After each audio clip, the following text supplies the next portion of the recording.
Hello everyone, শুভ সকালের সঙ্গে শুরু করলাম আজকের ব্লগটা।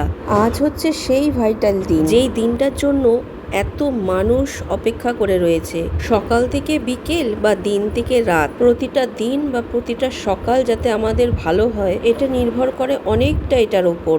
একটা গাছের গোড়া বা বাড়ির ভিত যদি ভালো না হয়, গাছটা সেভাবে মাথা তুলে দাঁড়াতে পারবে না, বা বাড়ির ভিতটা ভালো না হলে বাড়িটাও ভূমিকম্পে ভেঙে যাবে। আজ হচ্ছে 4 মে, বুঝতেই পেরে গেছো আমি কিসের কথা বলছি। হ্যাঁ, আজ হচ্ছে ভোট গণনার রেজাল্ট বা ফলাফল। তবে আমাদের সাধারণ মানুষের আর কি, আমরা যাতে খেয়ে পড়ে বাঁচতে পারি আর আমাদের সন্তানদের ভবিষ্যতে যাতে কোনো অসুবিধা না হয়, মানে তারা কর্মসংস্থানের জায়গাতে ভালোভাবে প্রতিষ্ঠিত হতে পারলেই আমাদের শান্তি। আমাদের আর বেশি কিছু চাহিদা নেই, ক্ষমতায় যেই আসুক না কেন। যাই হোক, প্রতিদিনের মতো আমাদের তো এগুলো ডেলির রুটিন। সকালবেলা ঘুম থেকে উঠে চাটা করে নিলাম, আর আজকে আমাদের দোকান বন্ধ আছে আর সোনু আজকে অফিস যাবে না, তো চাটা করে ছেঁকে খেয়ে নিই আমি আর আমার হাজবেন্ড তো ঘুমাচ্ছে, ওকে ডেকে দেবো। আর 2 ছেলেও ঘুমাচ্ছে, শাশুড়ি মাও ঘুমাচ্ছে। পরে ওরা উঠুক, তারপরে রান্না বান্না করব। সকালে টিফিনে কি খাবে কে জানে, উঠুক সবাই, তারপরে জিজ্ঞেস করব কি খাবে। আর গতকাল যেহেতু বাজার করেছে, তাই বাজারে আর যাবে না, বাজার টাজার করাই আছে। দেখো ফ্রেন্ডস, আমি আর আমার হাজবেন্ড তো চাটা খেলাম। খেয়ে আমার হাজবেন্ডকে বললাম দেখো টিভিটা চালিয়ে, তো টিভি চালিয়েছে। তো এখনো শুরু হয়নি গণনা, একটা মানে এক্সাইটমেন্ট কাজ করছে ভেতরে, কি হবে। তো সোনু শান শুয়েছিল, তা শানকে ডাকবো, গোপালকে দেওয়া হয়নি এখনো। আর সোনু উঠেছে, তা সোনুর আজকে অফিস আছে, কিন্তু আজকে ওকে যেতে না করলাম, কারণ কোথায় কি গন্ডগোল হবে না হবে, তারপরে গাড়ি ঘোড়ার ব্যাপার, একটা ভাইটাল দিন, ওই জন্য ভাবছি পাঠাবো না। আর শরীরটাও অতটা ভালো নেই। আর আমার হাজবেন্ড বললো বাজার তো করাই আছে, আমি যাই একটুখানি টিফিন কিনে নিয়ে আসি। তা ওই পেটাই পরোটা কিনতে গেল, আর এই টিফিনটা আনতে গেল। আর শাশুড়ি মাও ঘুমাচ্ছে এখনও, তা আমি এখনও রান্নাবান্না কিছুই চাপাইনি। হ্যাঁ, দোকান তো বন্ধ, দোকানও খুলবে না, তারপরে রান্নাটা করব। এখন এটা দেখছি টিভি, শানকে ডাক দেই, গোপালকে দিয়ে দিই সেবাটা। এখানে আমার হাজব্যান্ড নিয়ে চলে এসছে যে পেটাই পরোটা, আর এখানে আছে তরকারি।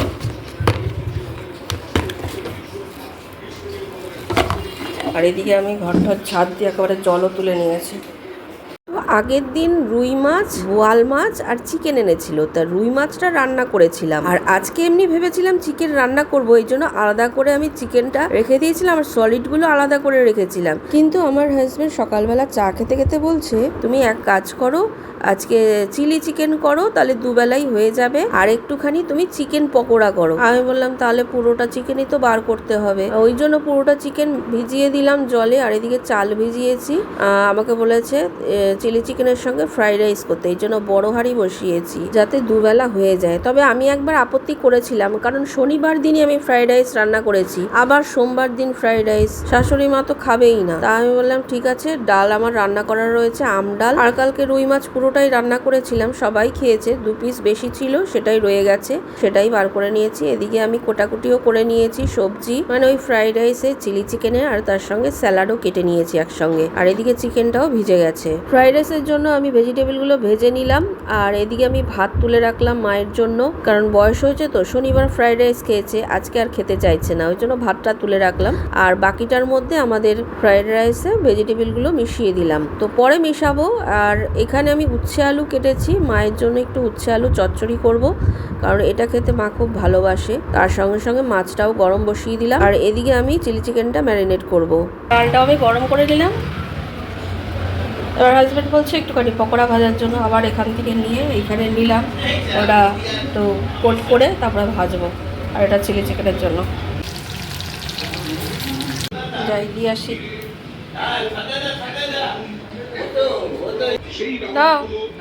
সকালের টিফিন আমাদের খাওয়া হয়ে গেছে, এটা হচ্ছে পরের ধাপ 11টার দিকে।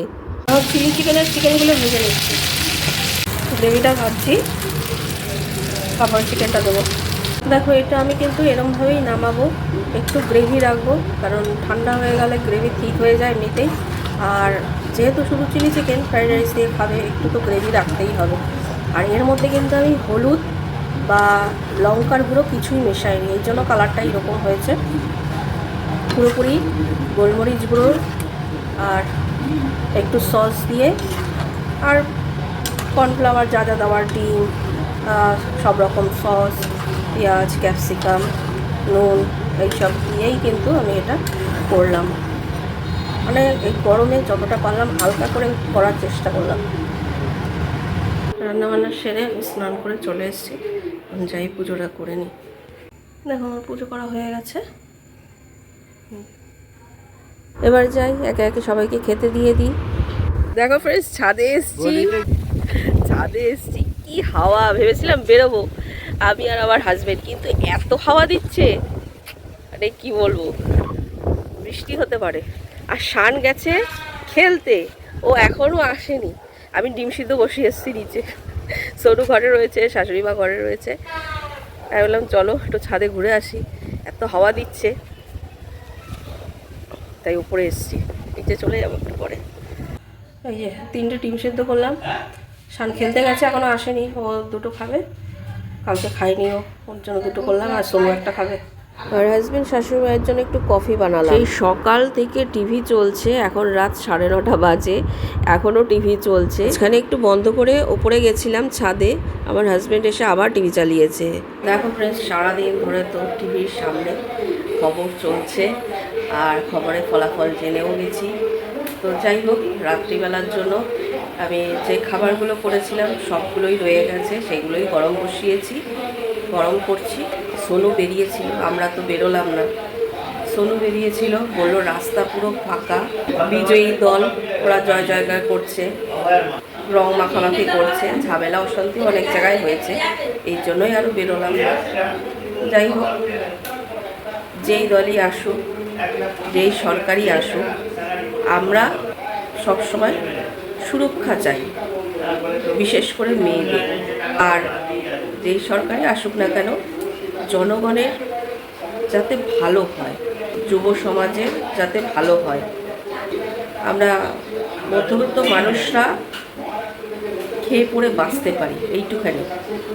যাই হোক, আমি এদিকে গরম করছি, এদিকে ভাতটা গরম বসিয়েছি, এদিকে চিলি চিকেনটা গরম করব, ফ্রাইড রাইসটাও গরম করব, হয়ে যাবে।